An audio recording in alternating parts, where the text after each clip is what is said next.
Here is the most ironic thing about the Galaxy S25 Ultra. The moment it launched, lots of people were calling out Samsung for copying the iPhone's design. But after testing this device, I actually think the S25 Ultra is the closest Samsung has come to convincing me to ditch my iPhone. The 6.9-inch display on the latest Ultra is brighter, the cameras are more versatile and arguably just better. And the S25 Ultra is packed with smarter AI features I wish the iPhone 16 Pro Max had, like the ability to perform multiple actions at once across apps using just your voice. And it's all wrapped up in a design that, while phone-like, is lighter than its main rival. Samsung did cut some corners with the Galaxy S25 Ultra. The S Pen no longer has Bluetooth, and the newly added QI2 charging support forces you to buy a compatible case. No magnets here, but overall the performance, battery life, and AI smarts on the Galaxy S25 Ultra add up to the best Android phone I have tested and possibly the best phone period. The Galaxy S25 Ultra has a release date of February 7 and it still starts at the same yikes-inducing starting price of $1,299 for 256GB of storage. You can upgrade to 512GB for $1,419 or 1TB for $1,659, but while pre-orders are still happening, you can get 512GB for the same price as 256GB and 1TB for usual 512GB price. Samsung is also offering up to $1,200 off, which includes up to $900 in instant trade-in credits and up to $300 in Samsung credits. As they say, haters are gonna hate, but I think some of the criticism around the Galaxy S25 Ultra's design being too iPhone-like is warranted. The sides are flat now, just like the iPhone 16 Pro Max, and the corners are rounded, which means the Samsung digs into your hand less than the Galaxy S24 Ultra. But I actually blame Samsung for not copying the iPhone enough. I am talking about the left and right edges of the design. They are too sharp for my taste and make the phone less comfortable to hold and use. Apple does a better job of beveling these edges so they are smoothed out. The titanium frame feels as sturdy as ever, and the thinner bezels allowed Samsung to increase the screen size slightly from 6.8 to 6.9 inches. I also like the floating camera design on the back. It looks better than the iPhone 16 Pro Max's unsightly patch. Measuring 6.41 by 3.06 by 0.32 inches and weighing 7.69 ounces, the Galaxy S25 Ultra has nearly the same dimensions of the iPhone 16 Pro Max while being noticeably lighter than Apple's 7.99 ounces handset when I was holding both phones. The Galaxy S24 Ultra weighted in at 8.22 ounces while being slightly thicker 0.34 inches. The Galaxy S25 Ultra color options are not exactly wild. There's titanium black, titanium grey, titanium silver blue, and titanium white silver. I tested the silver blue hue and I think it has just enough pop without being too in your face. If you're feeling more adventurous, Samsung.com is also offering online exclusive colors like Jade Green, Jet Black, and Pink Gold. There's two design trade-offs I need to talk about here. One way Samsung cut down on the weight is a notable downgrade to the S25 Ultra that removes the Bluetooth radio from the S Pen. That means you can't perform air gesture like taking photos remotely. Though Samsung says it removed Bluetooth because not enough people were using the feature.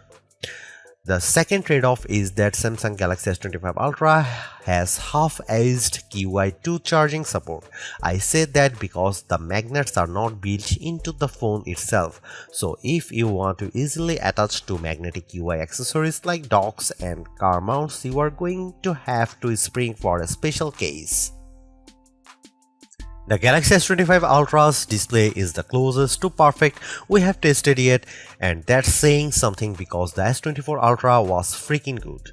The size has grown from 6.8 to 6.9 inches thanks to slimmer bezels, and that makes this an even more immersive canvas for movies, games, and more. While watching the trailer for Superman side by side with its predecessor, the Galaxy S25 Ultra's display was a bit more vivid and brighter than the S24 Ultra when viewed outdoors. I then watched the same trailer on the S25 Ultra and iPhone 16 Pro Max indoors, and I'd say they were neck and neck, with the Samsung doing slightly better in darker scenes like those with stars. In our lab testing, the Galaxy S25 Ultra turned in a max brightness of 1860 nits. That doesn't eclipse the insane score the Google Pixel 9 Pro XL turned in 2469 nits, but it does beat the iPhone 16 Pro Max 1553 nits by a fair margin. The Galaxy S25 Ultra also turned in better scores for color saturation, covering 128.1% of sRGB color gamut and 90.8% of DCI-P3 color space. The iPhone 16 Pro Max hit 114% and 80.9% respectively. Samsung even won out in terms of color accuracy with a Delta E score of 0.24, Apple's Flagship scored 0.26. You can get even richer color if you set the Samsung display to vivid mode. The S25 Ultra's screen promises better durability too, though we have not been able to test it. It's made of Corning Gorilla Armor 2, which is designed to provide better drop protection and better scratch resistance. There is always that one feature that you want to show your family and friends when checking out a new phone, and with the Galaxy S25 Ultra, that's cross-app action. With Google Gemini now deeply integrated into Samsung's flagship, you can accomplish multiple things at once using just your voice. For example, I pressed the side button on the S25 Ultra and said look up the date and time of the Oscars, and I added to my calendar and then text it to Mike. The phone then looked up the info and I could see it connecting to Google Workplace to make the addition to my calendar. It then sent the text to my brother with the relevant info. That's pretty impressive, and it shows the potential of agentic AI on your phone. I also asked Google Gemini to look up the top 5 rooftop bars near me in New York City and then output the list to Samsung Notes, making sure to include the phone number and address for each one. Within several seconds, I had my list. Cross-app actions work with Samsung's apps, Google's apps, and third-party apps like WhatsApp and Spotify, and I'd certainly like to see this list expand. Another helpful new AI feature is AI Select, a key part of Samsung's One UI 7 software that can look at the content on your screen and provide contextually relevant suggestions. For example, I could easily turn a portion of a YouTube short video into a GIF with a couple of taps. Note that this feature is different from the popular Circle to Search, which gains new powers with Galaxy S25 Ultra. You still long press the home button to activate Circle to Search, but it can now recognize emails, phone numbers, and URLs on your screen. You just tap and go. Plus, Circle to Search can now recognize sounds or music in things like videos. Personalization is another big theme with Galaxy S25 Ultra and One UI 7, and that comes with two major AI features. The first is Now Brief, which can give you a quick summary to start your day. You will be able to see the latest weather, your upcoming appointments, and the latest news at a glance, as well as suggested Spotify playlist. The idea is that Now Brief will get smarter over time as it learns more about you via what's called the personal data engine. Think of it as a personalized large language model. The Now Brief can also summarize things like the energy score from your Galaxy Watch, as well as show highlight photos from your day out. I'd like to give Now Brief more time to see if it lives up to its actionable insights promises, but at least during my testing, it was a bit too bare bones. The Now Bar is a hand tool that's designed to give you timely info on your lock screen, from sports scores and reminders to timers and directions. It's very similar to live activities on the iPhone, and I like how you can easily flip between multiple alert boxes on your home screen, which are stacked on top of each other like cards. However, I'd like to see Samsung add more partners such as Uber for seeing your rideshare status at a glance, or DoorDash for your delivery updates. The Galaxy S25 Ultra has lots of other AI powers that are worth trying out. With the help of Google Gemini, I can ask about a video I am watching on YouTube and get quick answers to questions. For example, I asked Gemini to summarize the top 25 AI features announced during Unpacked, and the AI analyzed the video and came back with a list. That's pretty amazing. You can also ask questions about any photos on your screen. I pressed the side button and I asked about a church I saw in San Jose and found out that it's the Cathedral Basilica of San Joseph, which is an example of Romanesque revival architecture. So the S25 Ultra can easily be your tour guide. The Galaxy S25 Ultra doesn't offer much in the way of camera hardware changes. The key upgrade involves the ultra-wide sensor, which gets a boost from 12 megapixel on the S24 Ultra to 50 megapixel. This means better detail in your shots as well as the promise of sharper macro photos. Otherwise, you get the same 200 megapixel main sensor, 50 megapixel 5x telephoto, 10 megapixel 3x telephoto, and 12 megapixel front shooter found on Samsung's previous Ultra model. Here are some camera samples of Samsung Galaxy S25 Ultra.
The Galaxy S25 Ultra is powered by an overclocked version of the Snapdragon 8 Elite chip along with 12GB of RAM, and it's definitely one of the fastest phones we have tested.